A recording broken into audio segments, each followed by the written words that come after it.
Welcome to my chambers. Earlier this week, the FBI released 300 more emails from the investigation of Hillary Clinton's misuse of emails while she was Secretary of State. Sounds like it's old news, but it's new. These emails were taken from the server of a non-government person to whom Mrs. Clinton sent them, and they all contained confidential or secret material the United States government wants to keep secret and that Mrs. Clinton swore an oath to keep secret. The person to whom she sent them was hacked by Russian and Chinese and Israeli intelligence agents, demonstrating conclusively that the secrets that Mrs. Clinton swore an oath to retain, she in fact exposed to foreign governments, at least two of which are hostile to the United States of America.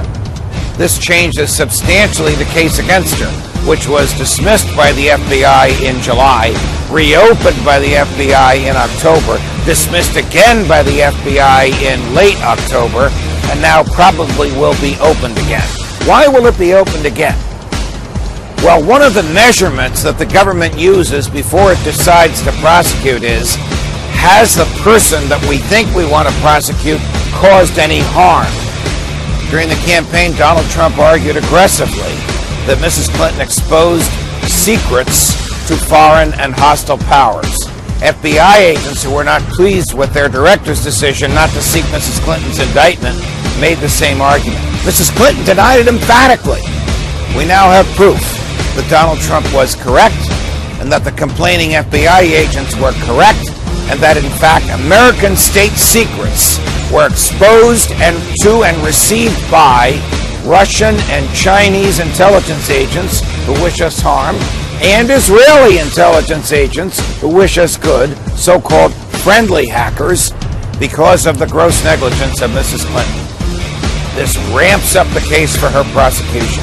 In fact, when Senator Jeff Sessions, whom President-elect Trump has nominated to be Attorney General, was asked about this at his confirmation hearing earlier this week, he said, "I am going to recuse myself from any further involvement with Mrs. Clinton, particularly with respect to the emails, because while I was a senator, I was harshly critical of her." That is telegraphing to the legal and judicial and law enforcement communities the investigation will be reopened again, because the case for prosecuting Mrs. Clinton is now stronger than ever. Welcome to my chambers. Back. I'm going to address a couple of things that he said and then recognize myself. Because he invoked the family members of the four, Madam Secretary, and partially this will be for your benefit also, but I want to specifically address the family members that are here. There is no theory of the prosecution, Mr. Schiff, because there is no prosecution. There's a very big difference between a prosecution where you already have reached a conclusion and you're just trying to prove it to people. This is an investigation, which is why it's so sad that nowhere in that stack that you just put up there, where the emails of Secretary Clinton, the emails of the ambassador, 50,000 pages worth of documents, eyewitnesses, that's the real tragedy. To the family and the friends, when you're told that there have been 7 previous investigations in an ARB, you should immediately ask, why did you miss so many witnesses? Why did you miss so many documents? This is not a prosecution, Mr. Schiff. You and I are both familiar with them. I've reached no conclusions, and I would advise you to not reach any conclusions either until we reach the end. There are 20 more witnesses. So I'll agree not to reach any conclusions if you'll do the same. With that, Madam Secretary, regardless of where he ranked in the order of advisors, it is undisputed that a significant number of your emails were to or from a Sidney Blumenthal. Now, he did not work for the State Department. He didn't work for the U.S. government at all. He wanted to work for the State Department, but the White House said no to him. Do you recall who specifically at the White House rejected Sidney Blumenthal? No, I do not. After he was turned down for a job at the State Department by the White House, he went to work where? I think he had a number of consulting contracts with different entities. Well, if he had a number of them, do you recall any of them? I know that he did some work for my husband. Well, he worked for the Clinton Foundation. That's correct. Okay. He worked for Media Matters. I'm sure he did. He worked for Correct the Record. I'm sure he did. When you were asked about Sidney Blumenthal, you said he was an old friend who sent you unsolicited emails, which you passed on in some instances because you wanted to hear from people outside what you called the bubble. We will ignore for a second whether or not Sidney Blumenthal is outside the bubble, but I do want to ask you about a couple of those other comments, because what you left out was that he was an old friend who knew absolutely nothing about Libya, was critical of President Obama and others that you work with, loved to send you political and image advice, had business interests in Libya, which he not only alerted you to, but solicited your help for. And you often forwarded his emails, but usually only after you redacted out any identifiers so nobody knew where the information was coming from. What does the word unsolicited mean to you? It means that I did not ask him to send me the information that he sent me, and as I have previously stated, some of it I found interesting, some of it I did not, some of it I forwarded, some of it I did not. I did not know anything about any business interests. I thought that, just as I said previously, newspaper articles, journalists, of which he is one, a former journalist, had some interesting insights. And so we took them on board and evaluated them, and some were helpful and others were not. We're going to get to all the points you just made, but I want to start with your public comment that these emails were unsolicited. You wrote to him, "Another keeper, thanks and please keep them coming. Greetings from Kabul and thanks for keeping this stuff coming. Any other info about it? Question mark. What are you hearing now? Question mark.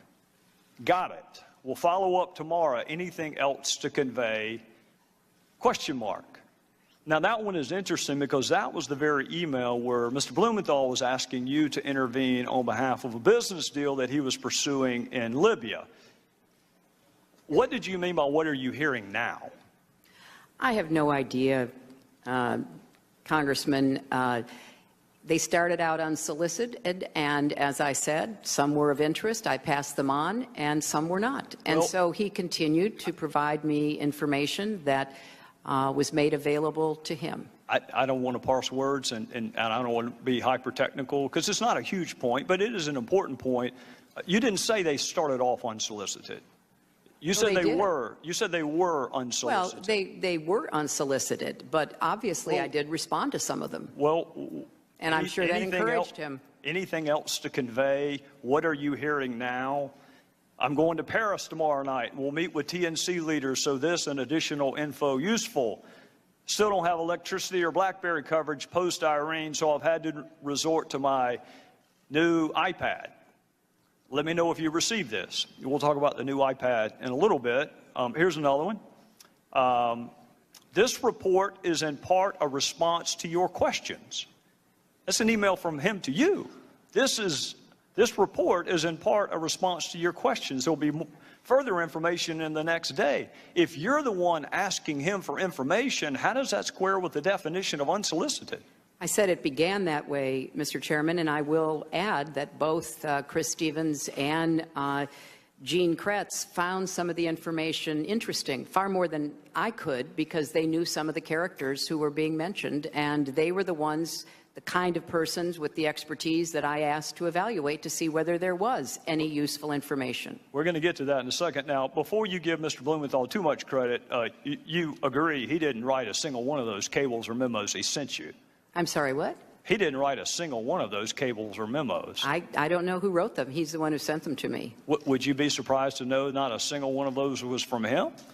I don't know where he got the information that he was sending to me. Did you ask? You're sending me very specific, detailed intelligence. What is your source? That seems to me like a pretty good question. I did learn later that he was talking to or sharing information from former American intelligence officials. By the name of? Who wrote those cables? I don't recall. I don't know, Mr. Chairman. You had his information passed on to others, but at least on one occasion you asked Ms. Abedin, can you print without any identifiers? Why would you want his name removed? Because I thought that it would be more important to just look at the substance and to make a determination as to whether or not there was anything to it. Well, don't people have a right to know the source of the information so they can determine credibility? But he wasn't, as you just said, the source of the information. But you didn't know that, Madam Secretary, and that's what you just said. No, Mr. Chairman. I said that I knew that he didn't have the sources to provide that information. I knew he was getting it from somewhere else. He knew a lot of journalists, he knew others in Washington. It could have been a variety of people. Well, if you're going to determine credibility, don't you want to know the source? Well, it wasn't credibility so much as trying to follow the threads that were mentioned about individuals. And as I already stated, some of it was useful and some of it was not. Well, did the president know that Mr. Blumenthal was advising you? He wasn't advising me. And, Did he Mr. know Chairman, that he was your most prolific emailer that we have found on the subjects of Libya and Benghazi? That's because I didn't do most of my work That's about fair. Libya on I'm email. not challenging that, Madam Secretary. I am not challenging that. All I'm telling you is the documents show he was your most prolific emailer on Libya and Benghazi. And my question to you is, did the president, the same White House that said you can't handle him, can't hire him, did he know that he was advising you? He was not advising me, and I have no reason to have ever mentioned that or know that the president knew that. All right, I want to draw your attention to an email about Libya from Mr. Blumenthal to you, dated April 2011. It will be Exhibit 67. And this is informative. Should we pass on, and in parentheticals, unidentified to the White House? If you were going to pass something on to the White House, why would you take off the identifiers? Because it was important to evaluate the information, and from a lot of intelligence that I have certainly reviewed over the years, you often don't have the source of the intelligence. You look at the intelligence and you try to determine whether or not it is credible, whether it can be followed up on. Well, I'm going to accept the fact that you and I come from different backgrounds, because I can tell you that an unsourced comment could never be uttered in any courtroom. You have We're to not have talking the right. about courtrooms, Mr. Chairman. No. We're talking about intelligence. No, we're talking about credibility and the ability to assess who a source is and whether or not that source has ever been to Libya, knows anything about Libya, or has business interest in Libya, all of which would be important if you were going to determine the credibility, which I think is why you probably took his information off of what you sent to the White House. But here's another possible explanation that may give us a sense of why maybe the White House didn't want you to hire him in the first place. In one email, he wrote this about the President's Secretary of Defense. I infer Gates' problem is losing an internal debate. Tyler, and by the way, Tyler is Tyler Drumheller. That's who actually authored the cables that you got from Mr. Blumenthal. Tyler knows him well and says he's a mean, vicious little, I'm not going to say the word, but he did. This is an email from Blumenthal to you about the President's Secretary of Defense. And here's another Blumenthal email to you about President's National Security Advisor. Frankly, Tom Donilon's babbling rhetoric about narratives on a phone briefing of reporters on March the 10th has inspired derision among serious foreign policy analysts, both here and abroad. And here's another one from what you say is your old friend, Sidney Blumenthal. This is a quote from him. I would say Obama, and by the way, he left the president part out. I would say Obama appears to be intent on seizing defeat from the jaws of victory. He and his political cronies in the White House and Chicago are, to say the least, unenthusiastic about regime change in Libya. Obama's lukewarm and self-contradicting statements have produced what is, at least for the moment, operational paralysis. I think that may give us a better understanding of why the White House may have told you you cannot hire him. Blumenthal could not get hired by our government, didn't pass any background check at all, had no role with our government, had never been to Libya, had no expertise in Libya, was critical of the president and others that you worked with, shared polling data with you on the intervention in Libya, gave you political advice on how to take credit for Libya, all the while working for the Clinton Foundation and some pseudo-news entities. And Madam Secretary, he had unfettered access to you. And he used that access, at least on one occasion, to ask you to intervene on behalf of a business venture. Do you recall that? You know, Mr. Chairman, if you don't have any friends who say unkind things privately, I congratulate you. But from my perspective, I'd like to think I'd correct them. I don't know what this line of questioning does to help us get to the bottom of the deaths for Americans. I'll be happy to help you understand that, Madam Secretary. But I want to reiterate what I said to Congresswoman Sanchez. These were originally unsolicited.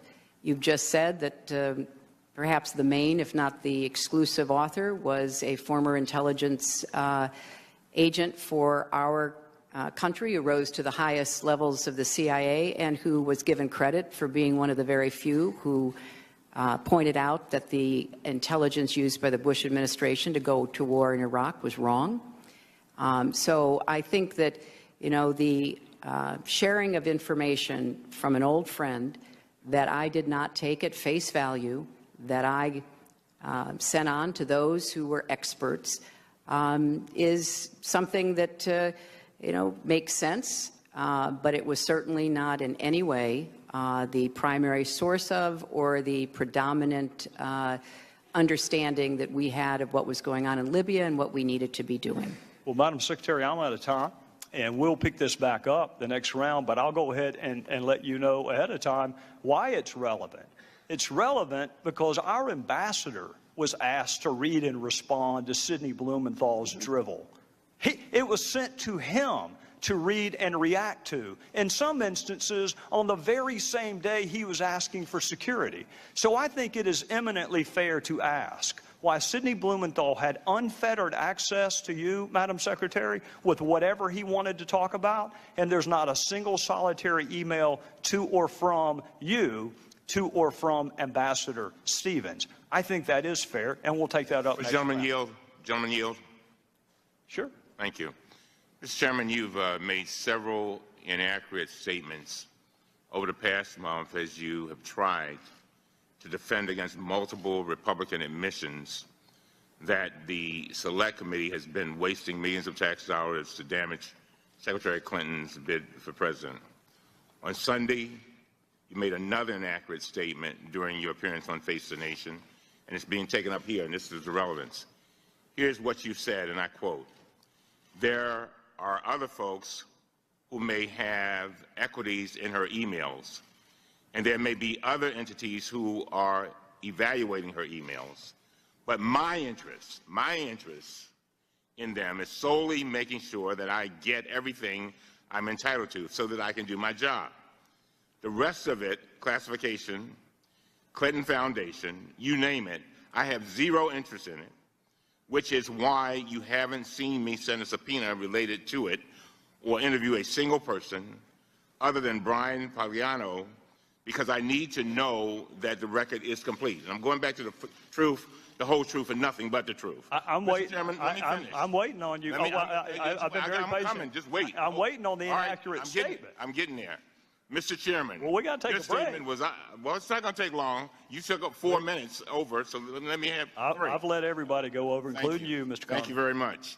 You issued a subpoena to Sidney Blumenthal on May 19th, 2015, compelling him to appear for a deposition on June 16, 2015.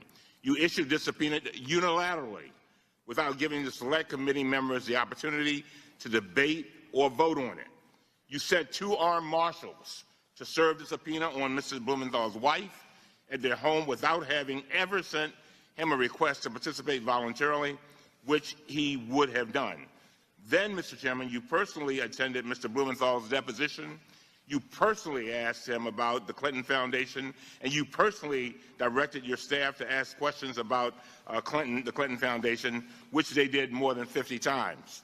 Now, these facts directly contradict the statements you made on national television this last Sunday. No, sir. With all due respect, they do not. We just heard email after email after email about Libya and Benghazi that Sidney Blumenthal sent to the Secretary of State.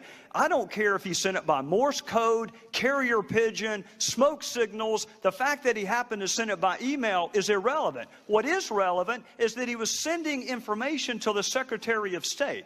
That is what's relevant. Now, with respect to the subpoena, if he'd bothered to answer the telephone calls of our committee, he wouldn't have needed a subpoena. Would the gentleman yield? I'll be happy to, but you need to make sure the entire record is correct, Mr. Cummings. And that's exactly what I want to do. Well, then go ahead. I'm about to tell you.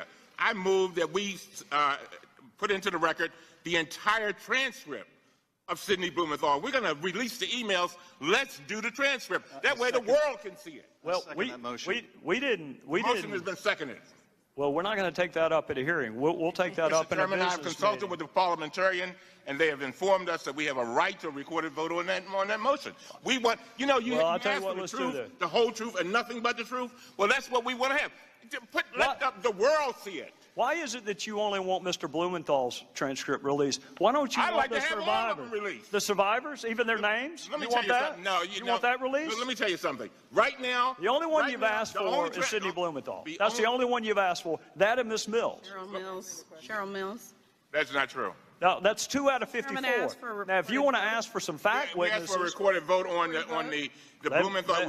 You said from the beginning we want the truth, the whole truth, and nothing but the truth. Why don't we just put the entire transcript out there and let the world see it? What do you have to hide? His are the only emails that you have released.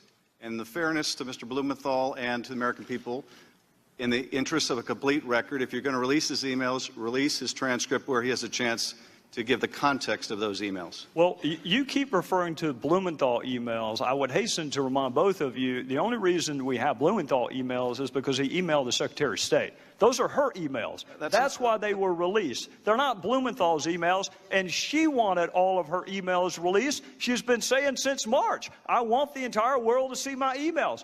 Well, Sidney Blumenthal's emails are part of that.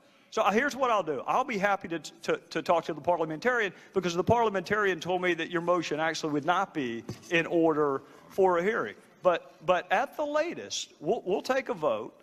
Then the first week we are back, after this week, we'll have a business meeting.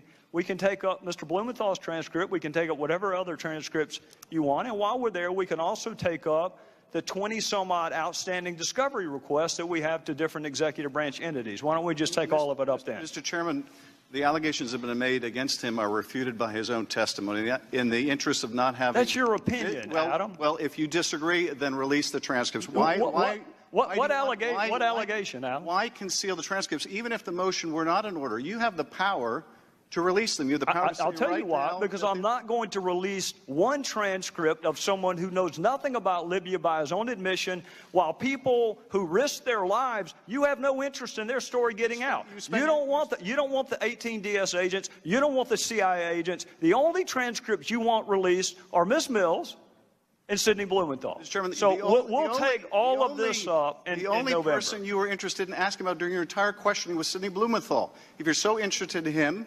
release the transcript. You selectively released his emails. They're the only witness you've done that for.